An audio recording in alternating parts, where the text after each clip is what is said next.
شفیق احمد مغل کی رپورٹ کے مطابق لیاری کے مسائل پر اہم مشاورتی اجلاس۔ لیاری حقوق تحریک کے چیئرپرسن فائزہ بلوچ کو جماعت اسلامی کے عہدیداران کی جانب سے UC-12 میں باضابطہ طور پر مدعو کیا گیا۔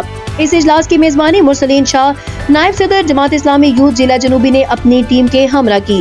ملاقات میں لیاری کو درپیش مختلف بنیادی اور سماجی مسائل پر تفصیلی گفتگو کی گئی، جن میں صفائی، نکاسی آب، تعلیم، صحت اور دیگر عوامی سہولیات شامل تھیں۔ اجلاس کے دوران مرسلین شاہ اور جماعت اسلامی یوتھ ضلع جنوبی کی ٹیم نے لیاری حقوق تحریک کی جانب سے عوامی حقوق اور فلاح و بہبود کے لیے کی جانے والی جدوجہد کو سراہا اور اسے قابل تحسین قرار دیا۔ ان کا کہنا تھا کہ لیاری کے مسائل اجتماعی نوعیت کے ہیں اور ان کے حل کے لیے تمام سماجی اور عوامی قوتوں کو مل کر عملی اقدامات کرنا ہوں گے۔ اس موقع پر مرسلین شاہ اور ان کی ٹیم نے لیاری کے عوام کے مسائل کے حل کے لیے لیاری حقوق تحریک کے ساتھ ساتھ مکمل یکجہتی کے ساتھ کام کرنے اور ہر ممکن تعاون فراہم کرنے کی یقین دہانی کروائی ہے۔